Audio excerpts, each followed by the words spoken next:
Hallo, meine lieben Ritter und herzlich willkommen zurück zu Let's Play Sherlock Holmes Crimes and Punishment. Wir sind direkt auf dem Weg zum nächsten Fall.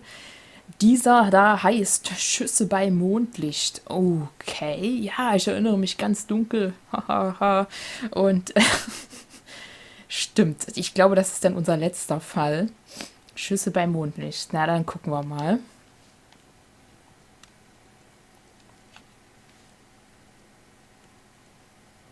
Where are you going, Holmes? Have you been invited somewhere? We have been invited, Watson, We have. Where to? to the Baker Street Irregulars' annual dinner. They sent us an invitation. It is on the table. A dinner? How could those street urchins afford anything like that? I can't understand your interest in them, Holmes. They're dirty. They wouldn't hesitate to steal your wallet. Watson, you should be excited. It is a secret dinner. Its location changes every year. Read the menu. Sounds mouth-watering. All right. We, the secret police of Baker Street, invite you, Sherlock Holmes, and Dr. Watson to our annual dinner. Menu, entree, frozen rat head salad. Is this a joke? Not at all. Pray continue. Main course, sow's udder in Danny Nutcracker's way. Ah, sounds disgusting, Holmes. Hedgehog goulash. Street turnips in homemade juice. And it goes on. Ah, I can hear them on the stairs now. Well, we can't go there. We can't eat that. Watson, you'll hurt the feelings of those poor children. We have to go. Oh, Mr. Holmes. It is fine, Mrs. Hudson. Mr. Holmes! Wiggins, Dr. Watson is getting ready. He will be delighted to join us. You don't look well, my young man. Is there something wrong? Don't tell me the dinner is cancelled. Mr. Holmes is my brother Leighton. He's in a prison cell. They say he's killed 2 men. You have to help us, Mr. Holmes, 'cause I know he didn't do it. Where is he now? From what I've heard, they took him to the yard, and they gave him a good beating already. You know what they're like. They'll hang him. They won't look any further. Holmes, we have to help him. Well, and forget about the dinner? Wiggins, I'll take the case. You're fantastic, Mr. Holmes. I'll be waiting for you at the crime scene. You'll be there, right? It's on Half Moon Street in Whitechapel. Very well. Okay. Half Moon Street. Was haben wir denn hier noch? Ein Andenken. Ach, die schöne Blume. Gut. Und nehmen wir noch den Brief schnell mit.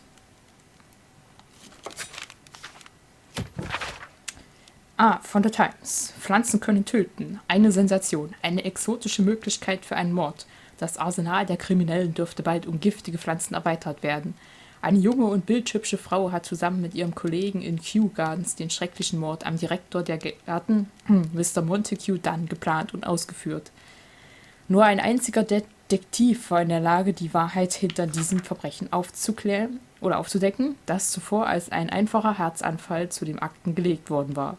Der Name dieses Detektivs lautet Sherlock Holmes. Wer auch sonst. So.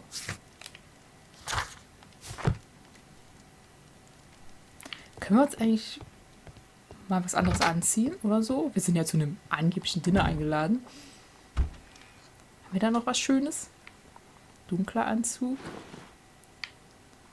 Braun ist scheiße, braun fällt mir nicht. Grün ist auch doof. Obwohl man hier sieht nicht viel Unterschied, aber hell, nö. Bandit, genau, wir gehen als Bandit, aber das ist immer noch gesperrt. Warum eigentlich? Was muss ich denn dafür machen?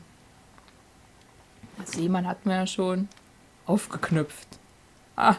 Ganz locker und leger. Freizeit. Wir nehmen mal den dunklen Anzug.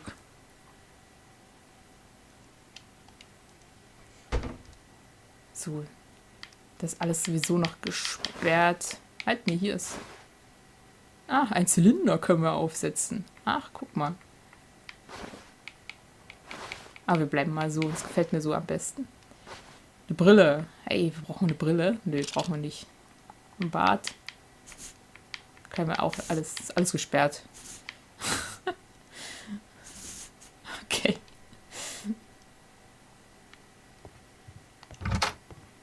So, na dann gehen wir mal los. Half Moon Street.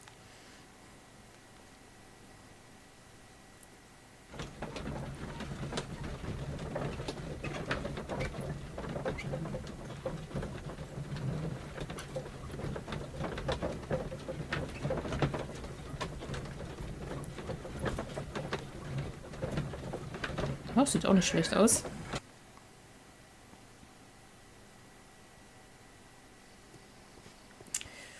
Okay. Hier haben wir schon mal verschiedene Richtungen. Hier sitzt erstmal jemand. Okay, der interessiert uns nicht. Aha, hier ist die Half Moon Street. Okay, dann gehen wir hier mal rein. Das Problem ist jetzt, könnt ihr überhaupt was sehen? Also, warte mal. Weil das hier ziemlich... Ich mache mal ein bisschen heller. Weil das ist ziemlich dunkel hier. Ah.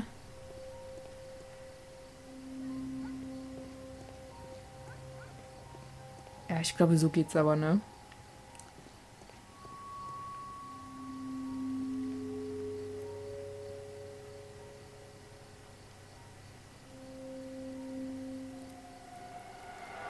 Please, gentlemen, leave the scene now. Oh, Mr. Holmes, is that you? Good evening, Constable... Constable Marrow. I was here with Inspector Aberline during the Ripper case, Mr. Holmes, back in '88. But then this is nothing like that case.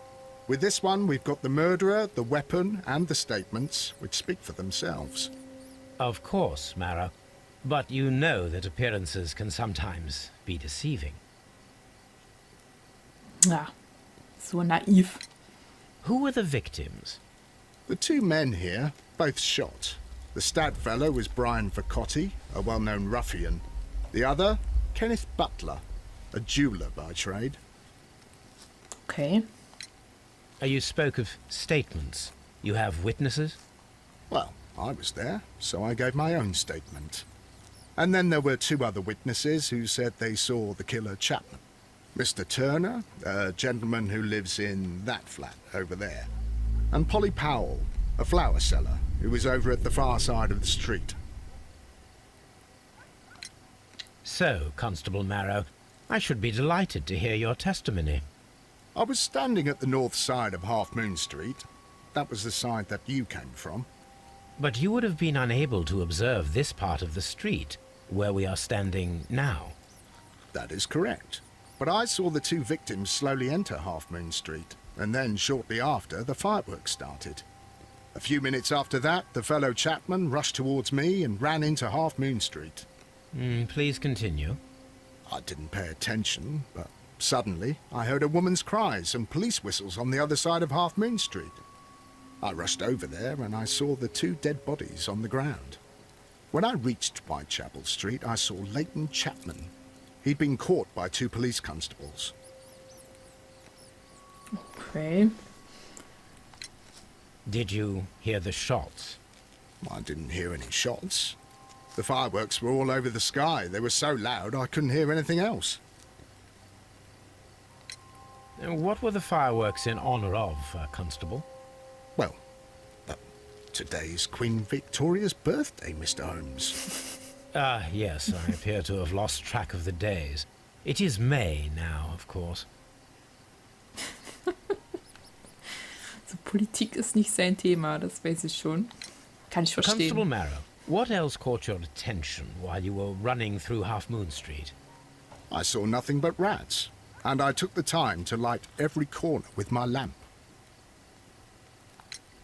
Did you happen to look up at Mr. Turner's window when you were on Half Moon Street at that time? Yes, I saw that the window was open, but no one was there. It was dark in the room. Constable, your statements have been of great value to me. Okay. Die liegen in unterschiedlichen Richtungen. Okay. Das ist ja auch interessant.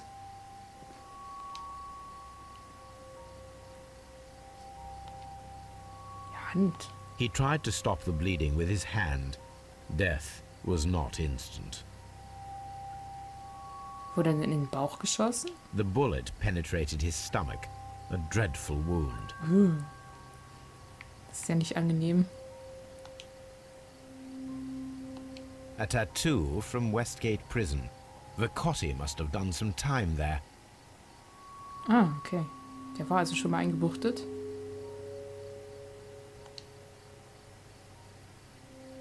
Brian Vacotti suffered greatly. What a terrible way to die.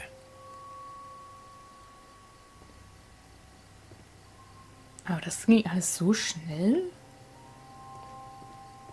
Das ist ja seltsam. Ich meine, der hier hat einen Kopfschutz erlitten. Das ist klar, dass der gleich gestorben ist. Aber der müsste doch denn, wenn das innerhalb von ein paar Minuten geschehen ist.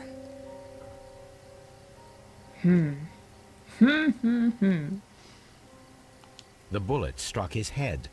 This man didn't stand a chance. Ach so, wir können was analysieren. Straßenpflaster. Feststeckender Gegenstand. Ja, das habe ich gerade schon gesehen. Ein Holzstück. A piece of wood that has stuck between the cobblestones. Let us take a closer look. Okay. This shard of wood is quite new. Linke Tasche. Ein Schlüssel. This is an ordinary key. I wonder what kind of door it opens. Das werden wir herausfinden.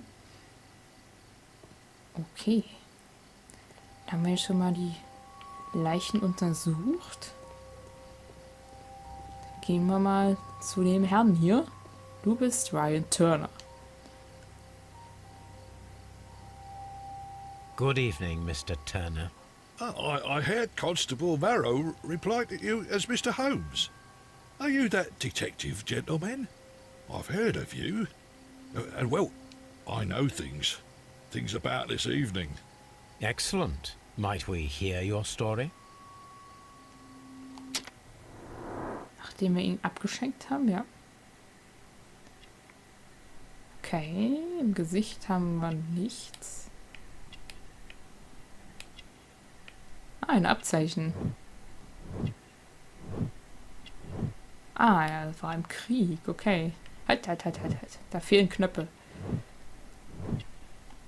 Okay, er ist nicht gerade reich. Sonst würde er wahrscheinlich auch nicht in dieser Straße hier wohnen. So, irgendwas fehlt aber noch.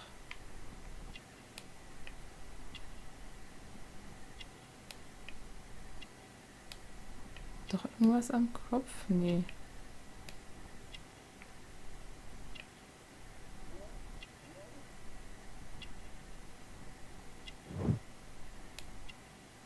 Hä? Was haben wir denn hier noch? Ah. Braucht Stütze, schwaches Bein, hinkt. Das könnte vom Krieg sein. Could you tell us everything that you may have seen or heard? I was already in bed when the fireworks started. A few moments after, I clearly heard 2 gunshots from outside. Please continue.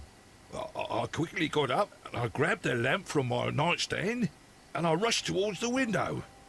I looked down and I saw 2 bodies. And there was a man with a gun who was standing nearby. Where exactly? Well, near this body. Did he notice you? I don't think so. He rushed towards Whitechapel Street without looking around.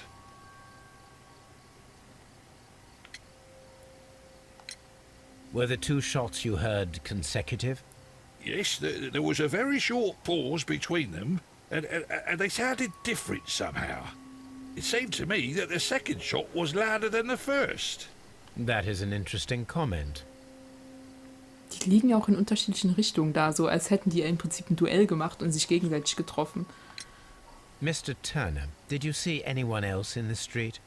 No, I saw no one but that man, the murderer, the fellow they caught.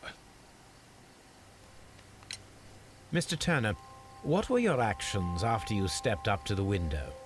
I was afraid that the man with a gun might return, so I stayed close to the window till I saw the policeman coming in the Half Moon from Whitechapel. Then I walked out to tell them everything I saw. You have helped us a great deal, Mr. Turner. Das ist schon mal gut.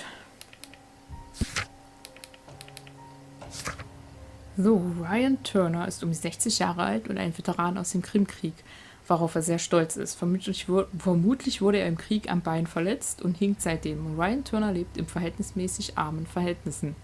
Das ist auch ein toller Satz. Verhältnismäßig arme Verhältnisse. Können wir schon irgendwas kombinieren.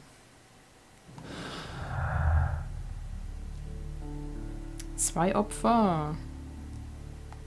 Unterschiedliche Schüsse. Nein, können wir nicht. Okay. Dunkles Fenster. Nee, passt mir das nicht. Aber das. Widersprüchliche Aussagen. Mr. Turner hat ausgesagt, dass er an seinem Fenster gestanden hat, bis die Polizei eintraf. Das widerspricht jedoch Constable Marrows Aussage, der niemanden am Fenster gesehen hat. Das stimmt allerdings.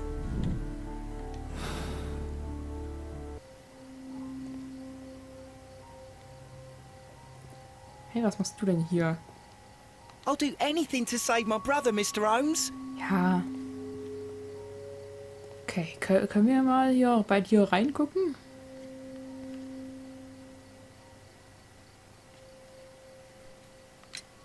Mr. Turner, you have stated that you remained close by your window after the crime. Is that correct? Oh, yes, Mr. Holmes. I stayed at my window until the policeman arrived to examine the dead bodies. Ja, aber.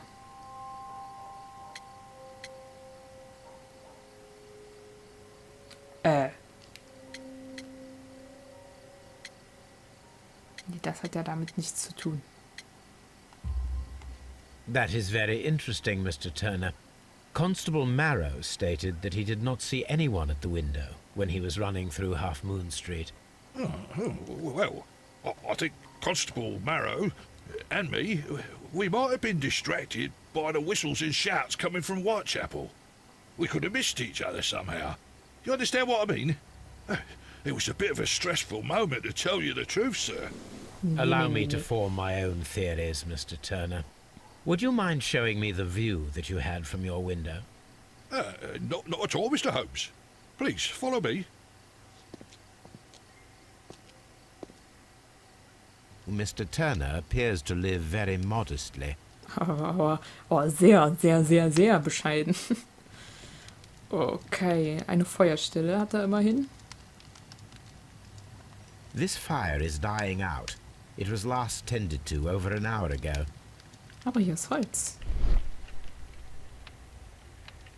Asche. Verbrannte Seiten. Ja, da kann man ja nicht mehr viel erkennen. The papers are almost entirely burned. I am unable to see what's written here. Okay. Und hier? These words are illegible. Tja. The papers were thrown into the fire just a short while ago. Pass auf, dass der Teppich nicht anbrennt. So, hier haben wir nichts. Bücherregal. Hier ist ein Gehstock, genau. Ach, guck mal, da ist was abgebrochen. This walking stick is broken. It was placed here quite recently. Guck mal einer an. Passt. Perfect match. So, Mr. Turner broke his stick when it became stuck between the cobblestones. He did not mention that he was so near to the victims. So. The books on this shelf are in a mess. It looks as though Mr. Turner was trying to find something in a hurry here a short while ago. Das sind ja interessante Aussagen. Bett. Mr. Turner was roused from his bed by the sound of gunshots.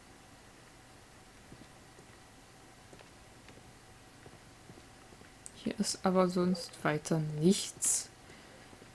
Okay. hier noch irgendwas? Küchentisch.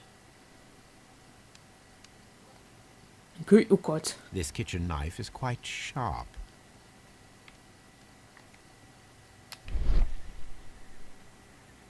Gebrauchsspuren. Zerschnittenes Papier. Ach, guck mal. There are pieces of shredded paper scattered over the table. This kitchen knife was used to cut the paper. Aha. Was war denn da so Wichtiges drin? Ich gucke erstmal hier raus. So, that's the view Mr. Turner had when he opened the window. Also, er kann die Leichen The sehen. dead body of Kenneth Butler.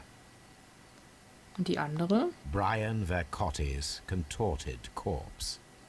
Mr. Turner had a perfect view of the crime scene. He saw the bodies clearly, and Leighton Chapman standing over them.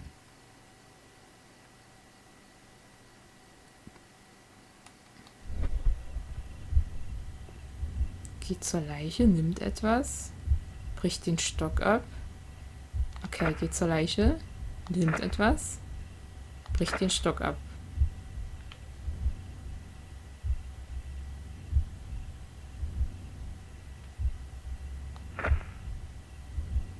Moment.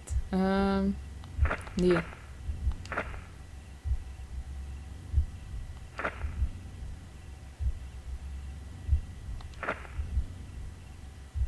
Ach, das ist alles eins, oder? Ach, okay. Nee, Moment. Anders. Hier fängt's an. Okay, Leute, ich würde sagen, das machen wir in der nächsten Folge und dann fragen wir ihn hier nochmal. Sonst wird es wieder zu spät. Okay, dann sehen wir uns beim nächsten Mal. Bis dann. Ciao.